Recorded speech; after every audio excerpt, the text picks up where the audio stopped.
সাল্লাল্লাহু আলাইহি সাল্লাম তিনি শেষ জামানার নবী হিসাবে দুনিয়া থেকে তাকে প্রেরণ করব, নবী রাসূল হিসাবে।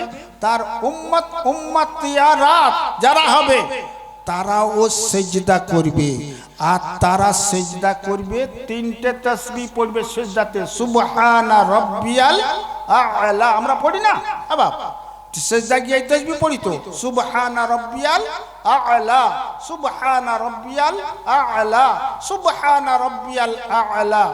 আমরা এই তিন তাসবিহ পড়ি। আচ্ছা, তো ওই মুহাম্মদ সাল্লাল্লাহু আলাইহি ওয়াসাল্লামের অনুসারীরা তারা সেজদাতে গিয়ে তিন তাসবিহ আদায় করবে। আর আর জেনে রেখে দিও জিবরাইল যে এই তোমার 30,000 বৎসরের সেজদা থেকে এই তিন তাসবিহ সেজদাটা আমার কাছে অনেক অনেক অনেক বেশি মূল্যবান হয়ে যাবে। বুঝে আসছে? আপনার আমার একটা সেজদার কত দাম? তিন তাসবিহ সেজদা করব সবাই?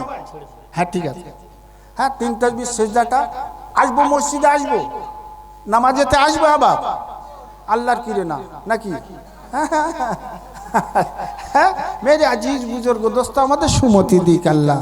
এই মসজিদে কতটা আসা দরকার, হ্যাঁ আল্লাহ আমাদের সুমতি দান করুন। আমরা সবাই মসজিদমুখী হয়ে যাব, আর নিজেদের বাচ্চা কাচ্চাদেরকে মক্তবেতে ভর্তি করাবো, তাদেরকে ঈমান ইসলাম শেখাবো, কোরআন শেখাবো। হ্যাঁ তাদের মধ্যে ঈমানি চেতনা ফিরবে।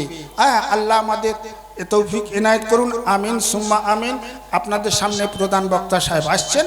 আচ্ছা, উনি তার জ্ঞানগর্ভ কথাবার্তা শোনাবেন।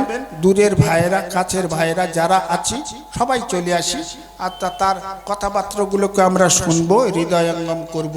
আর সবাই তার কথাতে লাভবাহিক দিয়ে আজ হাজিরে দিয়ে তার সহযোগিতা করব। তার জন্য তিনি যে চাইবেন তার হাতে আমরা নিজেদের অর্থ সহায় সম্পদগুলোকে দিয়ে কৃতার্থ বোধ করব, ধন্য হয়ে যাব। আল্লাহ তাআলা আমাদেরকে কবুল করে নিন, আল্লাহুম্মা আমিন। আচ্ছা, আমা আলাইনা ইল্লাল বালাগ। দরুদ শরীফ পড়ুন।